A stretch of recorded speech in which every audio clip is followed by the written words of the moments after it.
What's up, everyone? Jason Gilbo, JGilbo11, taking a look at some GPP picks.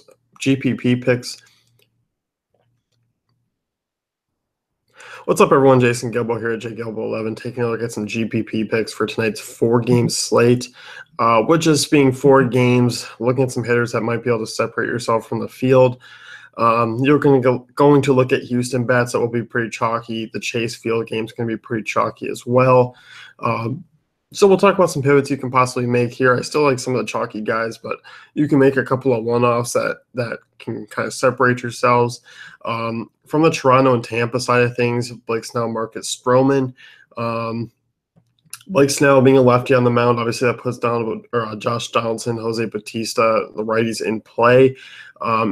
Still going to carry some name ownership here for some of those guys. Guy I do like is Kendrys Morales. A 35% plus hard ball contact rate against left-handed pitching last year. This guy does hit lefties well. He's hit well over the last few years.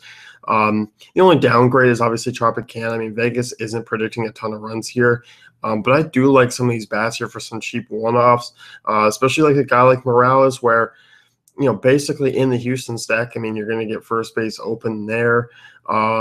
Seattle stack, you're going to get first base open. So, I mean, you can use these guys as one-offs. I don't mind Morales because I obviously think Goldschmidt and Brandon Belt are going to draw the majority of the ownership because, one, with the pitching on tonight's slate, you're going to be able to fit whatever you want in. So I don't mind Morales. I think he's a solid option tonight. I think he's going to get much lower ownership, and he's a decent value piece as well. So he does open the door for some more salary if you need it. You look at Snell, the walk rate was mainly the issue, but still a guy who allowed a 331 with right-handed bats last year.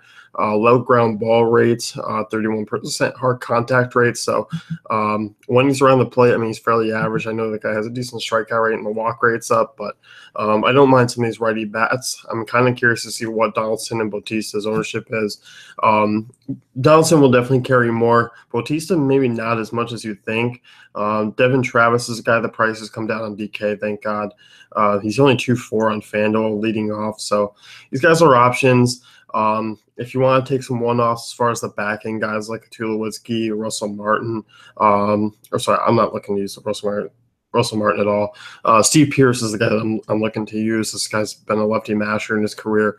I'm okay with using those one-offs. So on the Rays side, I mean, I do like Stroman quite a bit. He's going to come in as a chalky guy tonight. I definitely don't mind him. 321 went to lefties last year, 34% hard contact rate. So average home runs per 9. I'm fine with tossing in basically the 3 lefties as one-offs.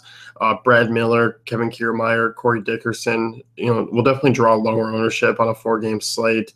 I still think a lot of people will tend to really focus on those other offenses. So, and given the fact that they are cheap and everyone's going to have the luxury of paying up, leaving some salary on the table is going to be a contrarian move tonight. So I'm okay with using the lefties there. I'm not a big fan of Longoria or Souza, even though they do have some power potential. But you do look at Stroman, I mean, it is pretty tough on right-handed bats. So, I do think there are better options. Next game here, Atlanta and New York, Matt Harvey versus Jaime Garcia. Talking about Garcia first here. Wilmer Flores is a guy who should step up into the lineup. And I think because of how the slate kind of goes with a lot of cheap pitching and priced up bats, so you can just kind of all fit into your lineup. I'm curious to see what his ownership is. I mean, he's probably going to be touted a couple times here throughout the sites.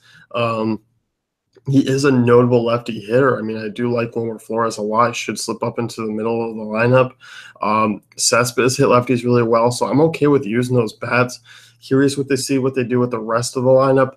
I talked about a possible Met stack, just depending on what comes out. So I'm okay with using against Garcia, who was very average last year. I mean, 342 woba to righties, 1.45 home runs per 9. I mean, maybe the drop-off has started with this guy, so I don't mind some Mets one-offs. I don't mind them as a stack, depending on what the lineup goes. So I'm certainly okay with that. As far as the Braves side of things go, Freddie Freeman's probably the only one that I'll be looking at. Look at Matt Harvey, 365 woba to lefties last year, 34% hard contact rate. Obviously Freeman's the most talented Atlanta Braves hitter and has the most upside out of that whole lineup. So he's probably the only one off that I'm really looking to consider. Seattle and Houston, Joe Musgrove versus Ariel Miranda. I'm not going to really talk about the Houston bats too much. I talked about them on stacking. Basically, the front four is all in play there. But if you want to get weird, you can certainly use like an Evan Gattis. I'm okay with using that, or Carlos Beltran. He's going to come in lower owned tonight. So against Miranda, who, lower sample size from last year, gave up a ton of home runs, a ton of hard contact rate to right-handed bats. So I'm okay with using Houston, but they're going to be chalky. But like I said, you can make some one-offs elsewhere. You can use a Freddie Freeman. You can use a Morales as a first baseman, kind of separate yourself a little bit. On the Seattle side, Joe Musgrove has flashed some potential to be a good pitcher. I do think there is something there, but I think the blow potential is also there. 352 WOBA out to lefties last year in a small sample size, 36% hard contact rate, 1.37 home runs per 9.